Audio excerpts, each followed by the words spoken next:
Oi, gente, bom dia, boa tarde, boa noite. Nessa aula a gente vai ver o início do romantismo e a poesia romântica, que é uma das divisões da produção do romantismo no Brasil. O romantismo, ele vem logo após o contexto Árcade, né? A gente está durante o primeiro reinado. Na verdade, a gente está bem no finzinho do primeiro reinado. Então, a gente está em 1800, 1820.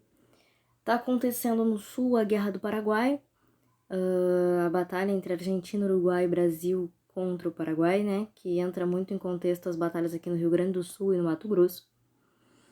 Na Europa, a gente tem o primeiro advento da Revolução Francesa, o movimento burguês, né, lutando pelo seu espaço. A questão Coimbra, que é as metodologias de inovações da literatura em Portugal, que são esses aspectos de mudança que a gente vê na literatura daqui para frente. E no Brasil, muito importante, a política abolicionista. Lembrando que no fim de 1888, o Brasil abole a escravatura. De um modo bem problemático, a gente sabe, mas desde o início de 1800 começam os primeiros aspectos que vão dando abertura à abolição, como a lei do ventre livre, a lei do sexagenário, e todos esses movimentos que vão dando um leve indício do que viria a ser a nossa política abolicionista. Lembrando que o Brasil é o último país a abolir a escravidão, né? O romantismo, ele é bem conhecido, né? A gente tem bem noção do padrão dele. O excesso de sentimentalismo, a gente tem que lembrar que o principal texto do romantismo que dá exemplo são os textos do Lord Byron e o sofrimento do jovem Werther, do Goethe. Então é um excesso de sentimentalismo. A gente tem que lembrar que se antes a gente veio de momentos como no humanismo, onde a gente põe a razão no lugar do sentimento, o romantismo quebra esse vínculo e põe o sentimento acima da razão. O subjetivismo, até porque a gente tem que pensar que todo mundo sente amor, mas nem todo mundo sente amor igual. Então, a valorização do sentimento é diferente para cada um dos poetas e para cada um de nós. O naturalismo, com a valorização da natureza, mas principalmente com o uso de elementos naturais para descrever a beleza da amada. A mulher que tem a pele branca como as nuvens, os olhos verdes como as matas. O sentimento é tão natural que a analogia da figura feminina com a natureza prova sua perfeição. O escapismo, que é normalmente o uso do sonho ou da morte como fuga dessa realidade complicada de sentir, de amar e não ser amado de volta. A variabilidade, a gente tem que refletir sempre que cada um tem a sua interpretação do sentimento. O egocentrismo, vamos lá, se eu sinto tanto amor e você não me ama, então eu tenho que morrer, é basicamente o pensamento de que eu sou o que importa, o meu sentimento é o ponto de vista mais valoroso e até a minha dor vale mais, entende? Não é que ela vale mais, mas ela é mais sofrida. Então, a visão do poeta sobre a sua dor e colocando ela ao ápice de todas as dores é um movimento bem egocêntrico, que depois se manifesta com ainda mais força no escapismo. E a idealização, já que a gente sabe que a figura feminina no romantismo é basicamente toda idealizada. Ela não é uma figura natural, ela não é uma figura comum, ela é uma mulher que é basicamente um anjo. A literatura romântica no Brasil é dividida entre a prosa e a poesia. A poesia romântica tem 3 fases: o indianismo, o mal do século e o condoreirismo, que são divididos pelos tópicos basicamente dos assuntos e da abordagem. O romance romântico, a prosa, ela é produzida em 2 modelos, nacionalista e moralizante. Formas de advir sensações que trouxessem uma identidade ao brasileiro e formas de moralizar o povo que agora era leitor. O indianismo é a primeira fase da poesia romântica. Ele é um espelho das novelas de cavalaria. A gente tem que pensar que na Europa, um modelo muito forte de literatura eram as novelas de cavalaria. Todo mundo deve conhecer o Lancelot, o Rei Arthur. Então a gente tem um cavaleiro de armadura, um guerreiro que vai à batalha para proteger o seu país e salvar a sua amada. O indianismo é bem parecido, mas em vez da gente ter o cavaleiro medieval, a gente tem o índio, que é esse mesmo herói. Então a gente continua com a figura do herói, mas em vez de ser o cavaleiro, é o índio. Como a gente está trazendo o índio, toda a literatura traz uma sensibilidade à relação com a natureza.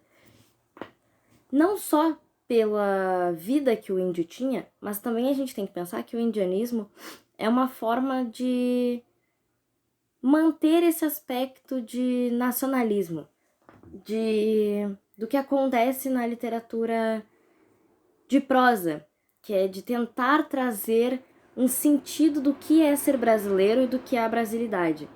E nada mais brasileiro do que as paisagens naturais. Então toda essa teoria trazia a necessidade de haver uma identidade nacional. Vamos pensar que também é bem no finzinho que a gente proclama a República, de 1800.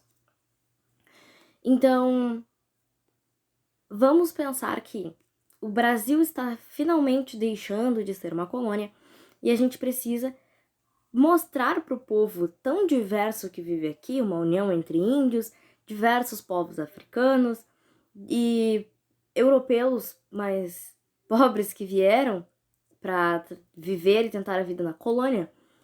A gente tem que fazer com que toda essa gente que não tem nada a ver uma com a outra se identifique um com os outros. E é daí que vem esse contexto do indianismo. Trazer uma figura comum a todos e naturalmente brasileira e fazer com que o povo comece a ver nela um sentido de brasilidade. O poeta mais importante desse período é o Gonçalves Dias. O Gonçalves Dias é basicamente o poeta nacional. Ele escreveu muito sobre a natureza, digamos assim, sabe? Ele tem palavras e expressões específicas que são termos que se utilizam até hoje para falar da paisagem nativa do Brasil. Ele trabalhava muito com duas figuras indígenas, que eram das tribos tupis e das tribos timbiras, que eram tribos bem comuns na costa brasileira. Foram inclusive algumas das primeiras tribos com quem os portugueses tiveram contato.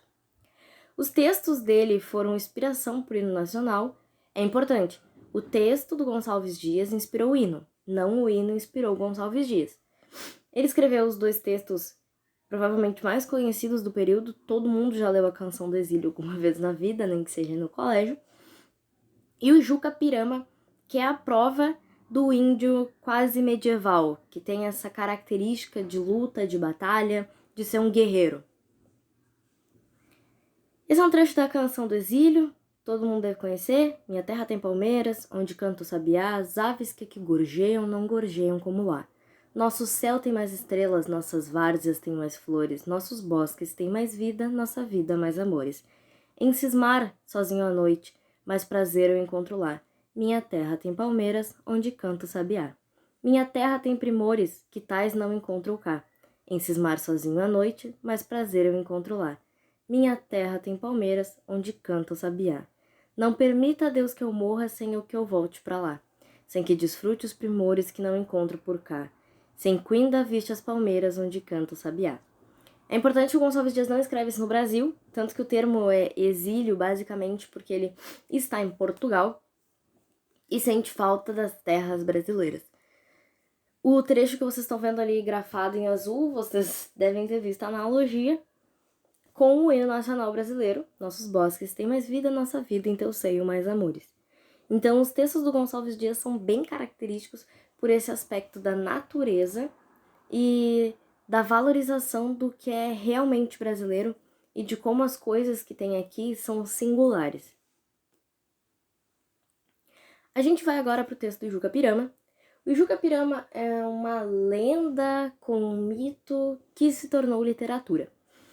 Em resumo, o Juca Pirama é um índio que está errante da sua tribo, logo ele não marcha e vive com a sua tribo, ele está na mata, na selva, andando com o seu pai, que é cego. Enquanto eles estão descendo a montanha, o Ijuca e o pai dele são cercados por uma tribo de índios que são antropófagos. Logo, eles comem carne humana. Os ritos da época, principalmente dos aimorés, que são os índios do conto, é que você captura um guerreiro e comia a carne dele para ter a força que ele tinha. Porém, o Ijuca, ao ser capturado, começa a pensar no pai que ficou sozinho, cego, vagando lá na selva, e chora enquanto ele está lá aguardando ser sacrificado. Quando os aimorés veem ele chorando, percebem que ele não é um bravo guerreiro, ele é um covarde. Então soltam ele e deixam ele ir viver. Ele volta correndo pro pai dele. Quando o pai dele vê ele, o pai pensa: peraí, tu foi capturado por um amoré. Se tu não foi comido, só tem uma explicação. Tu chorou. E se tu chorou, tu é um covarde. E a gente tem um trecho no poema que diz: chorastes diante da morte, tu diante da morte choraste, pois tu, meu filho, não é, pois não descende o covarde do forte. Seria justo, corajoso e valente da parte do Ijuca ter morrido como um guerreiro, mas ele não faz isso. Então, ficando chateado e vendo o erro que ele cometeu, eles continuam vagando pela selva e no momento em que ele escuta que os aimorés estão saindo novamente para caçar, ele se alça contra os inimigos e entra em batalha contra uma tribo gigantesca de aimorés, sendo assassinado, dessa vez de forma brava e guerreira. E dessa forma ele seria o herói que a gente espera, que prefere morrer lutando do que chorar diante do perigo. O próprio texto termina com a comprovação de que seria uma história real, quando a gente descobre que essa história está sendo contada por um Timbira, que é uma tribo indígena, um desses Timbiras, que está contando numa roda para outros índios essa história. E ele diz: o velho Timbira, coberto de glória, guardou na memória o canto de glória do velho Tupi. E à noite nas tabas, se alguém duvidava do que ele contava, ele dizia certeiro: meninos, eu vi. Então ele foi uma das pessoas que viu isso acontecer. Os trechos mais famosos desse poema tá diante de vocês aí no slide, que é o sou bravo, sou forte, eu sou filho do norte, meu canto de morte guerreiros ouvi. Ele é um tupi que está descendo a montanha e que todos saibam que ele é um guerreiro. No fim, ele morre como um. A segunda fase da poesia romântica é o ultrarromantismo. Provavelmente a mais famosa de todas, a mais exacerbada. Ela leva todo o sentimentalismo ao nível mais alto que a gente consegue imaginar. O ultrarromantismo ficou conhecido como o mal do século porque ficou comum morrer de amor. Aquela expressão que a gente diz que todo mundo sabe que não se morre de amor, nessa época sim, se morria de amor. Os homens iam às janelas, se declaravam para as amadas e se eram rejeitados, eles cometiam suicídio. Ou se eles amavam uma mulher que se casava, eles cometiam suicídio. Então acabou que eles elevaram a ideia do escapismo e do egocentrismo a um nível problemático. Por mais poético que soe, a gente tem que reconhecer que não é de nenhuma forma saudável perder a própria sanidade em virtude de um sentimento. Toda a escrita do ultrarromantismo é basicamente platônica. A gente tem que pensar que esses homens nunca chegariam perto dessas mulheres, eles nunca se declarariam perto dessas mulheres. Pelo menos não estes poetas. O ultrarromantismo ficou marcado mesmo pela fuga da realidade, principalmente com a morte. O poeta mais famoso do período é, com certeza, Álvares de Azevedo. Vocês podem fazer as contas quando vocês leem a data de morte e a data de nascimento, que todos os poetas morrem muito cedo. Eles morrem com 20, 21, 19 anos. O Álvares, por ter morrido tão cedo, não teve nenhuma publicação em vida. Ele acabou todas as publicações dele acabaram sendo póstumas. Mas ele levava o contexto do extremismo do sentimento de uma forma bonita, vamos dizer assim, da forma lírica. A obra onde está reunida os poemas dele se chama Lira dos 20 Anos. Ele escrevia sonetos e redondilhas, mas o mais interessante sobre o Álvares é que o distanciamento dele é além de físico. Muitas vezes a figura do poeta, do eu lírico, está pensando na amada em sonhos. Ou ela dorme, ou ele está sonhando. Para que realmente mostre um distanciamento. E a gente tenha certeza de que aquilo nunca será consolidado. De que aquilo é apenas uma interpretação dele. A gente tem que pensar que o Álvares morre de tuberculose. Na verdade, ele tinha tuberculose, ele cai de um cavalo. E com as complicações da tuberculose, ele não se recupera. Mas é complicações de tuberculose. Ele é um menino de 20 anos que perdeu todos os 6 irmãos e o pai. A mulher que ele amava casa com um amigo dele. E ele vivia sozinho na universidade. Então, a gente até entende por que o Álvares era meio bad vibes. Ele era muito bad vibes e com razão. Ele perdeu basicamente toda a família. A mulher que ele ama não tá nem aí pra ele. E ele vive sozinho vagando pelos corredores da universidade. Amemos. Quero de amor viver no teu coração. Sofrer e amar essa dor que desmaia de paixão. Na tua alma, em teus encantos e na tua palidez, e nos teus ardentes prantos suspirar de languidez. Quero em teus lábios beber os teus amores do céu. Quero em teu seio morrer no enlevo do seio teu. Quero viver de esperança, quero tremer e sentir. Na tua cheirosa trança, quero sonhar e dormir. Vem, anjo, minha donzela, minha alma, meu coração. Que noite bela, como é doce a viração. E entre os suspiros do vento, de noite ao mole frescor, quero viver um momento, morrer contigo de amor. Então vejam a presença dos aspectos de morrer, citado algumas vezes, ele reforça bastante caso alguém não tenha entendido, e do aspecto de sonhar, dormir, dela estar distante. É ele que sonha e imagina viver próxima a ela enquanto ele falece de amor. Muito romântico, né, meninas? Pálida luz da lâmpada sombria, sobre o leito de flores reclinada, como a luz por noite embalsamada, entre as nuvens do amor, ela dormia. Era a virgem do mar na escuma fria, pela maré das águas embalada. Era um anjo entre as nuvens da alvorada, que em sonhos se banhava e se esquecia. Era a mais bela, seio palpitando, negros olhos as pálpebras ebendo, formas nuas no leito resvalando. Não te rias de mim, meu anjo lindo, por ti as noites eu velei chorando, por ti nos sonhos morrerei sorrindo. Então, o mesmo aspecto de criar uma onda sombria no fundo, para que a gente entenda que aquilo é um sentimento obscuro, a figura feminina dessa vez dormindo, e ele novamente morrendo de amor. Do outro lado da moeda do ultrarromantismo, a gente tem o Casimiro de Abreu. O Casimiro de Abreu também tem tuberculose, também tem um aspecto romântico triste, mas ele é bem diferente do Álvares, tá?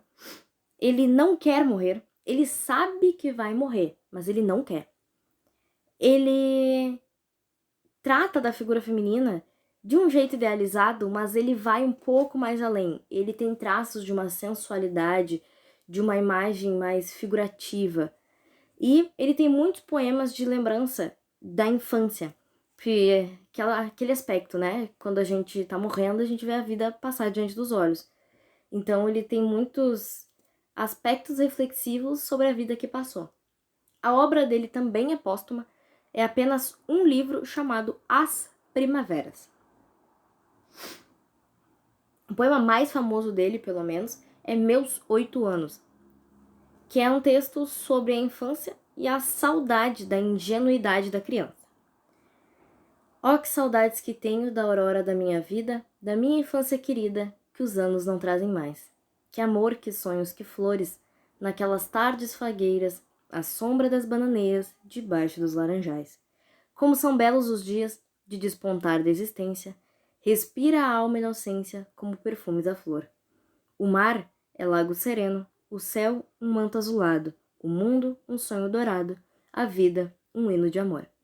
Que auroras, que sol, que vida, que noites de melodia, naquela doce alegria, naquele ingênuo folgar. Então vocês veem que, ao contrário do Álvares ali, que só quer morrer, morrer, morrer, morrer, ele vê uma positividade, claro, no passado, mas existe para ele um ponto de aspecto onde existe uma positividade da vida, que seria na ingenuidade da criança, que não sabe o que está por vir ainda. Essa é a versão do Casimiro de Abreu da Canção do Exílio que o Gonçalves Dias fez. A gente pensa que o Gonçalves Dias faz isso lá no indianismo. O Casimiro de Abreu traz o aspecto da Canção do Exílio para as marcas ultra-românticas. Se eu tenho de morrer na flor dos anos, meu Deus, não seja já. Eu quero ouvir na laranjeira, à tarde, cantar o sabiá. Meu Deus, eu sinto e tu bem vês que eu morro, respirando este ar. Faz que eu viva, Senhor, dá-me de novo os gozos do meu lar.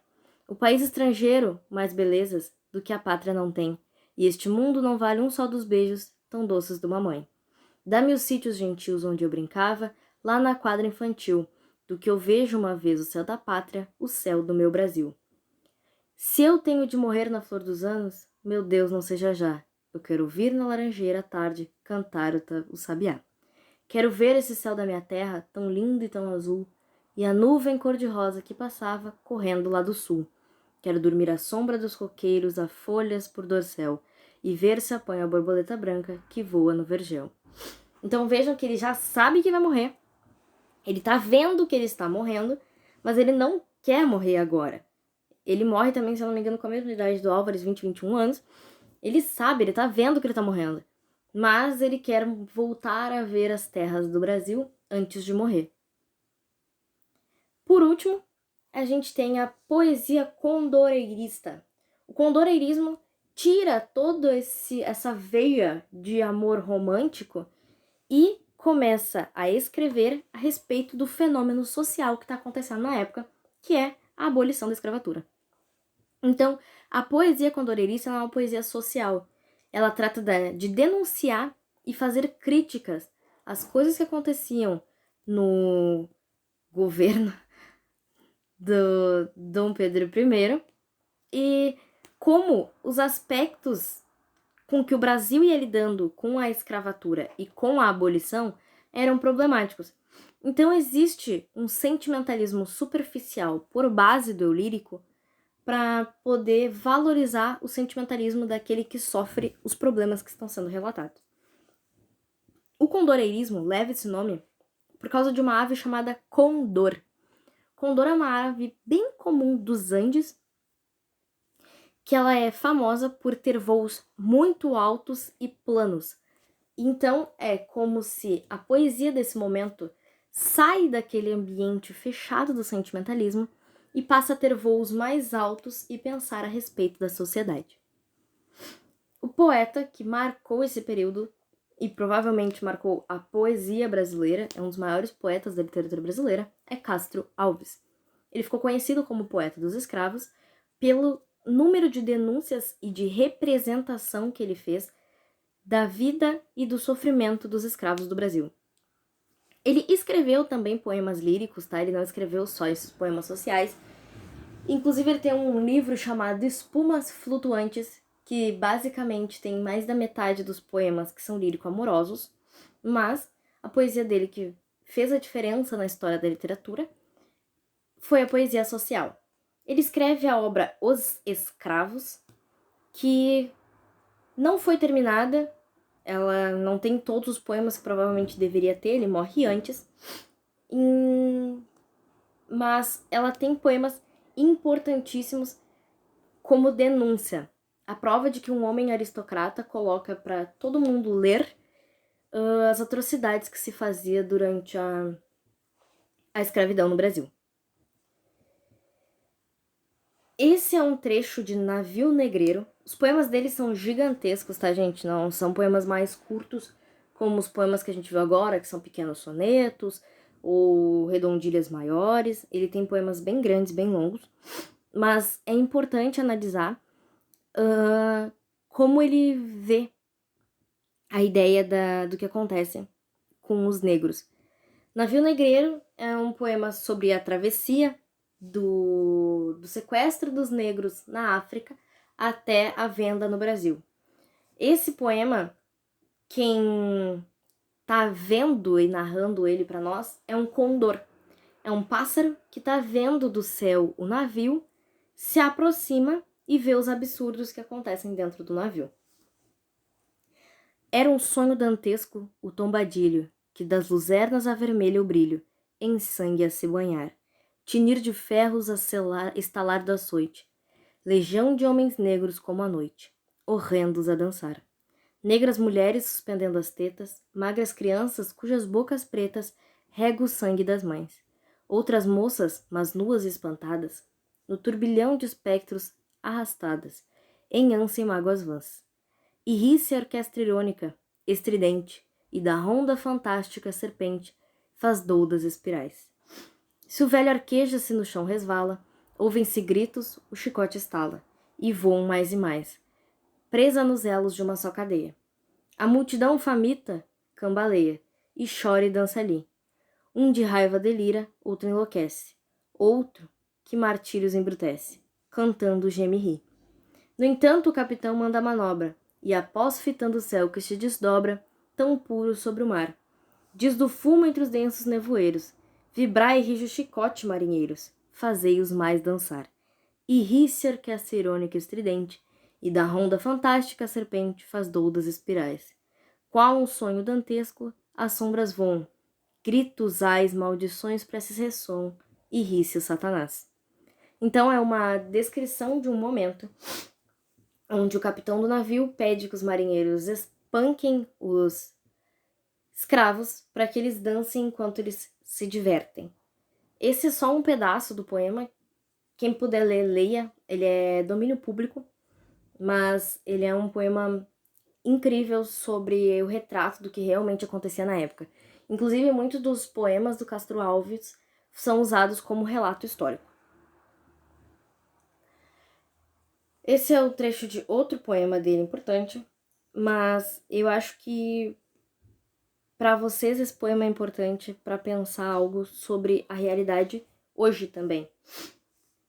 É sobre a retirada do povo africano de sua terra e a relação que a América fez com o uso desse trabalho. A gente tem que pensar que no Brasil usou-se do trabalho negro para não se usar do trabalho dos índios, já que os índios eram preguiçosos, mas também receberam da Igreja Católica e do governo português, da coroa portuguesa, o direito da catequização, e então de serem aliviados de viver esse trabalho escravo. Mas não se via a mesma coisa dos negros, então esse poema retrata bastante essa situação. E inclusive esse poema é inspiração para a música Êxodo dos tribalistas. Foi depois do dilúvio um viadante, negro sombrio, pálido arquejante, descia do Arará. E eu disse ao peregrino fulminado: como serás meu esposo, bel amado?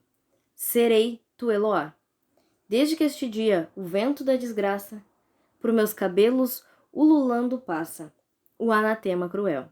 As tribos erram do areal nas vagas, e o nômade faminto corta as pragas no rápido corcel. Vi a ciência desertar do Egito, vi meu povo seguir, judeu maldito, trilho de perdição. Depois vi minha prole desgraçada pelas garras da Europa arrebatada, amestrado falcão. Cristo, embalde, morreste sobre um monte, teu sangue não levou da minha fronte a mancha original.